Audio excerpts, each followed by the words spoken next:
It's my pleasure to be here today with Daniel Cloud, who is the author of The Lily, published by Laissez, Faire books, a book that thrilled me from the day I read it and still entices me every day I think about it practically. It explained the world to me in a way that few other books ever have.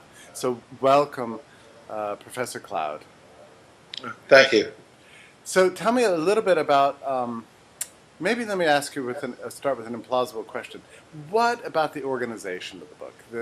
The book has alternating chapters. We go from political economy to evolutionary theory, almost one after another. Why did you choose that structure? Oh, that's a really hard question to answer. Why it's organized the way it's organized. I just had this big complicated thing in my head, and the problem I always have is organizing anything into any kind of linear sequence. I had this set of ideas in my head that I'd been kind of using to navigate the real world, to operate in markets for a long time, but it wasn't really in any kind of verbal form. And so, there's a whole bunch of things in the book that it seemed to me I would never be able to explain to anybody, and that was just the best order I could come up with to string the things together to try and make them comprehensible. I mean, really the heart of the project, and something that I'm still working on now, is the stuff about ridicule. It's funny. I mean, a lot of the inspiration. There's an 18th century philosopher, Shaftesbury, who nobody is very interested in anymore, but he has a long defense of the public role of ridicule, and a lot of the inspiration of the book came from that. So it was kind of a matter of starting in the middle and working outwards. Starting with the stuff on ridicule, and then trying to figure out what I would have to tell people before I told them that, so that it would make some difference to them, and what I would have to tell people after I told them that, so that they would understand what the implications are. And there's a bunch of just sort of geeky things that I had to put in there for other philosophers. Like I had to put in a story about the state of nature, which I kind of hung on the chapter about the Iliad. Yeah. There's just a bunch of standard parts that have to be in there for it to be a real piece of political theory. What do you suppose would be the thing in the book that would strike, say, a conventional philosopher that that would strike most profoundly? I don't know. It seems to me like I'm part of a movement in philosophy, that there are two or three other people who represent the same thing, and what ties somebody like me and somebody like Brian Skirms together is that we're very interested in the idea of cultural evolution. Mm-hmm. So this is an attempt to deal with subjects that have been traditionally dealt with either in a kind of a rational choice framework, or else in sort of a fairy tale framework, like Hobbes' story about the state of nature. Right. It's an attempt to take those things and put them in a real social evolutionary context, and see what they would look like if you change the theoretical apparatus a bit. I guess that's the thing that would, I suppose, would strike some other philosopher about it is methodologically, I don't think my intuition about what's right is good enough. I want a real mechanical story about evolution, about why this kind of society works from a very nuts and bolts mechanical point of view. Right. So we have a story here that tells about how freedom works, but it's an implausible defense in the sense that you continue an emphasis on the things we don't know and the discovery of new things along the way, day by day, in a kind of an atmosphere of ignorance and uncertainty. It's a kind of a Hayekian story, but I would say it's more animated and interesting than anything that you find in the Hayek story. And do you attribute that to your background in philosophy, or do you think it was the evolutionary biology that gives it that sort of special edge? partly it's the evolutionary thing, but it's also that this was an attempt to, you know, for me personally, what this book grew out of was all the time I spent in China and Russia, trying to explain to my Chinese and Russian friends, because they, especially in China, they were very preoccupied with catching up to the West. What do we have to do to catch up to the West? What's your magic? What's the big secret? Are we doing it right this time? Because they've tried and failed a bunch of times, and they really don't want to fail again.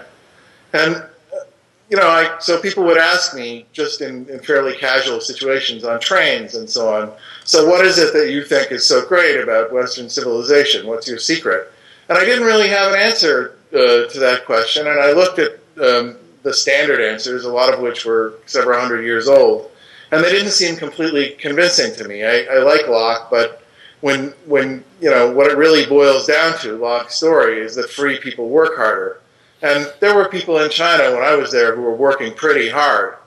You know, Hayek's story is he's on the right track, but when you boil it down to its simplest essence, it's that free people are more efficient. And I thought there was more to it than that too. So, you know, partly it's an attempt to answer their questions, and what it grew out of.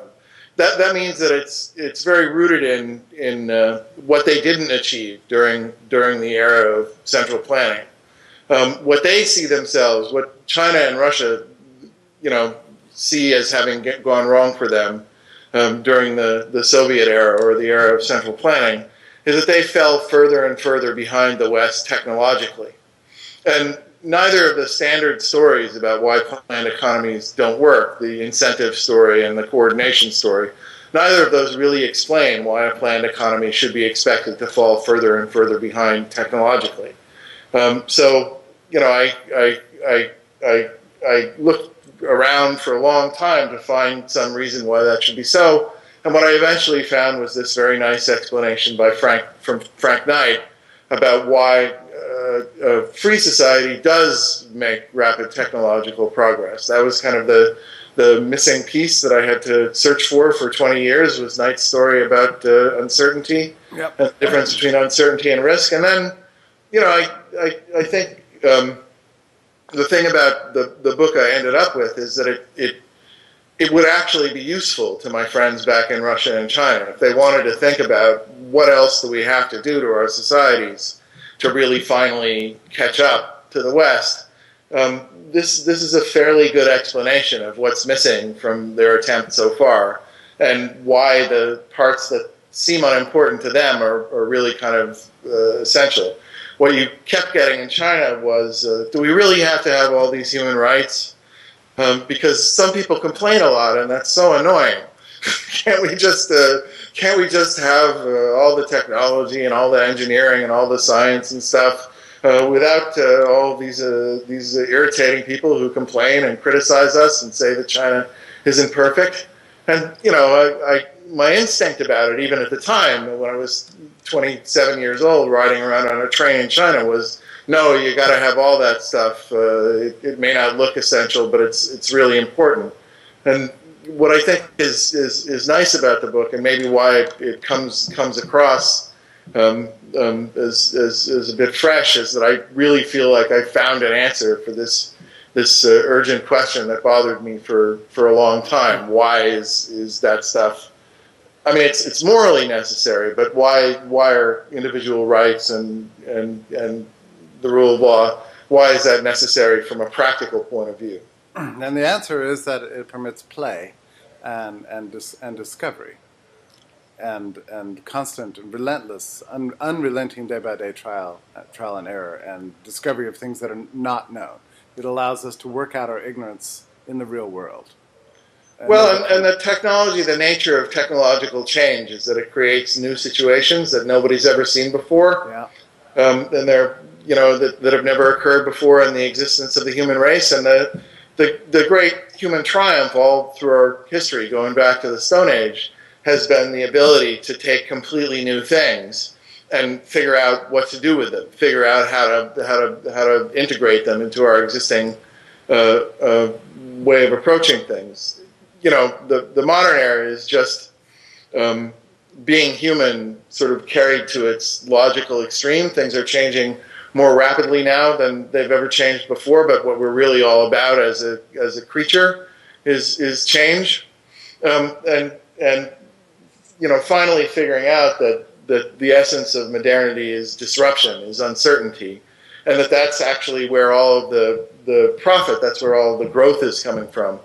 And I've sort of, there's a kind of a general overall perspective on cultural evolution that I share with the other people who are working in the field now, which is that you don't really get cultural evolution from people imitating each other. You've got to have two things that it's not obvious that on the surface you need. The first thing you need some way of clearing away ideas when they're no longer working. You've absolutely got to have some way of getting rid of aspects of your culture if they're not functioning for you anymore. And the second thing, which is obvious when you say it, but isn't intuitive if nobody's mentioned it to you, is there's got to be some way for your achievements to make it easier for you to make further achievements. If you're really going to have a runaway explosion of new capabilities in lots of different fields, it has to be because each step you take makes the successive steps easier and easier to take. If you don't have some kind of thing like that where it not only do the new pieces of technology work, but they make it easier to get even newer pieces of technology, then you'll plateau out at some particular level. And there are nice mathematical models now that show this. And it seems to me that the brilliant thing about capital as a part of the institution of capitalism is that it allows this to happen in a very direct way. It gives more resources to people who've had success in creating something new from the resources they started out with. So it's a kind of a way of ensuring that you have this positive feedback process going on, and no amount of planning is really a substitute for that. I was just speaking to somebody this morning from Brazil, and they said that they thought that one of the mistakes that Brazil made was trying to import many institutions from the American system without importing its environment of freedom. Do you know what I mean by institutions, like laws and regulations? Yeah. And that's a common cause and effect mistake, isn't it? Well, the thing about the laws, you can copy the entire U.S. legal code. I mean, you could, in the same way that the Argentines at some point dollarized their economy, you could Americanize your legal system if you were some country that wanted to catch up to the United States. But that's not good enough, because it isn't just the laws, it's the system for making the laws and for evaluating the laws and for getting rid of the laws when they aren't working anymore, and for using your existing set of laws to come up with new laws that cover new situations that you've never encountered before. Right. I don't want to get too historical or like too far off the track that people would be interested in here. But really, to me, the most important event in the history of the modern West was the rediscovery of the Roman law codes in the 11th century at the University of Bologna. Nothing really good happened in modern Western civilization until they rediscovered Roman law. And as soon as they rediscovered Roman law, all sorts of very interesting things started happening in Western Europe. Because, I mean, there's a lot of things about law. I mean, law is a thing that encourages argument and rewards people for being good at arguing, and encourages people to learn how to argue with each other in a rational way without losing their temper. Law is a system that creates a level playing field in which different ways of doing things can compete against each other without the competition having to go all the way to some kind of violence. It creates limited contests. And this is to me the essence of Western civilization, is the limited, legitimized contest. In China, I couldn't help noticing when I was there that when a public dispute between two parties really got started, it was quite liable to go all the way. Mm-hmm. There wasn't any story about, well, we do this in the boxing ring, and we wear gloves. And no, once the fight starts, the two parties are really pretty much trying to kill each other. That's I think, the normal human approach to conflict. The great thing about the rule of law is that it creates these limited contests in which you're only allowed to use certain methods of fighting. There may even be a third party, a referee, who's stopping things from getting, and that creates the possibility of evolution without tearing the society apart. So, to me, that's the thing most of all that's been important in our history, and that's the thing most of all that's missing. I don't know much about Brazil. Yeah, I haven't really ever been there, but in Russia and China and even in Japan, places that I've spent a lot of time, that keep seeming to have this problem of getting part of the way to full modernity and then grinding to a halt. It isn't that they need laws like ours. It's that they need a process for evaluating and throwing out and creating laws that's similar to our process for doing that. And when I say the West is an elastic concept. There was a time when the people in Western Europe were considered barbarians who were outside of Western civilization,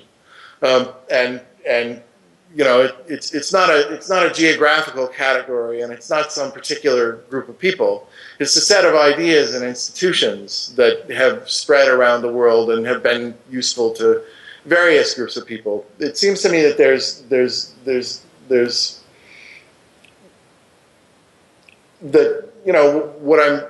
what I want to say to people in China is there's nothing magical about what we do.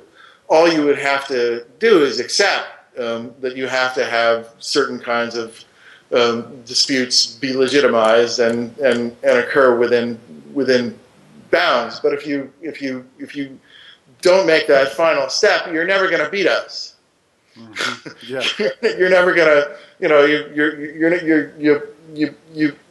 you can't really get to have what the West has while ignoring its central features and refusing to adopt them in your own society.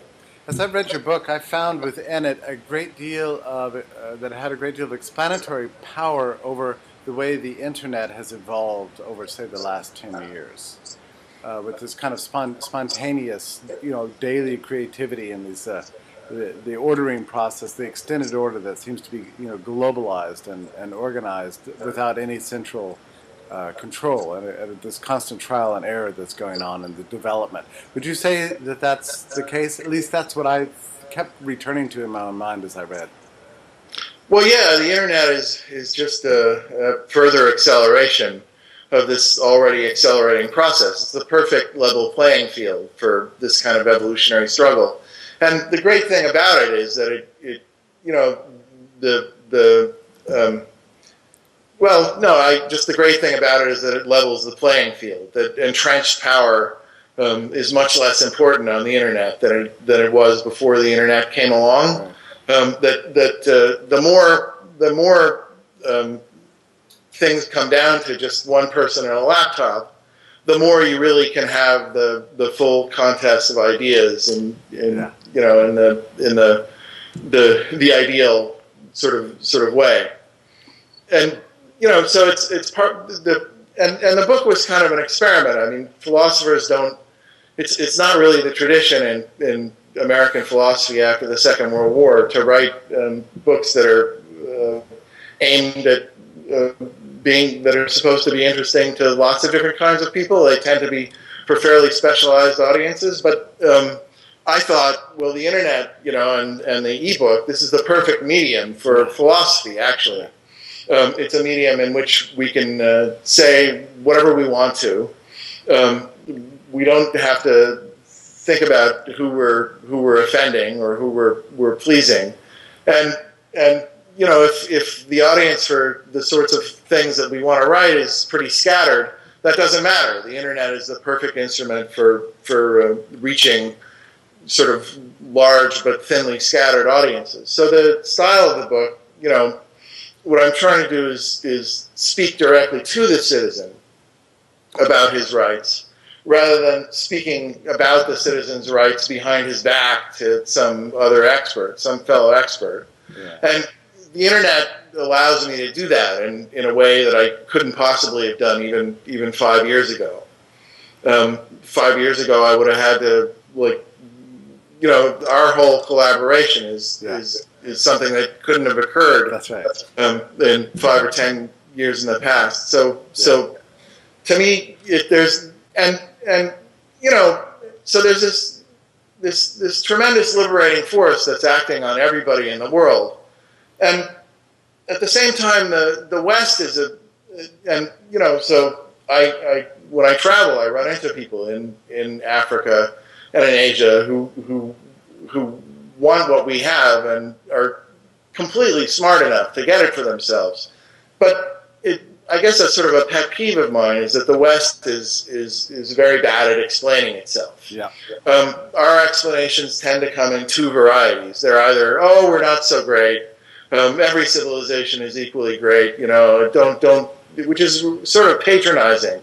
If you actually have the problem that you don't, in your hometown, wherever it is, you don't have the rule of law, and it's almost impossible to start a company, and the police are terribly corrupt, and you want to know what to do about that. It doesn't help you to have someone telling you that state of affairs is fine, that's just as good as what exists in Chicago, because you can see with your own eyes that that's not the case. So that's one type of useless answer. And the other type of useless answer is the self-congratulatory answer. Oh, well, we have these things because we're so smart, we're so rational, we're so good at controlling ourselves, we're Protestants. This drives me up the wall. Weber's idea of the Protestant work ethic.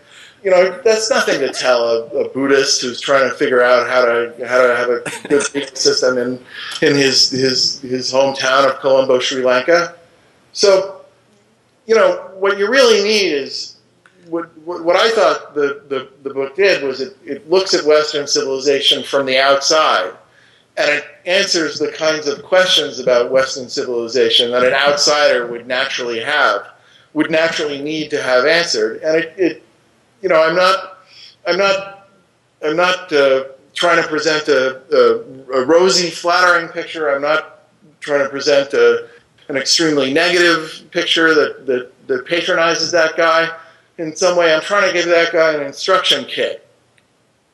These are the things, some of the things that you would actually have to do to get to the place where you want to get, and that you know that's maybe interesting to people in the West as well. Not what do we say about ourselves, but what would two really smart people who weren't from the West say about us behind our back? Yeah. We get a lot of what they say to us to our face. Oh, you're not so great. You're just as bad as us. But what to me is more interesting is the conversation that's taking place in Moscow and in Beijing and in Baghdad when there are no Americans present about what is it with these people, you know, how do they accomplish all these things, and what do we have to do to get the parts of that we want. Yeah. Daniel, I'm also very grateful to the internet for allowing us to have this conversation and for me to be your student just for these last 20 minutes. We had never met before. This is our first meeting, I should just say that. And I'm tremendously excited and thrilled because I've admired your work so much, and I will continue to. So thank you for being with me today, and I hope we'll continue to stay in touch with each other. Great. Well, thank you very much for taking the time to do this. Take care.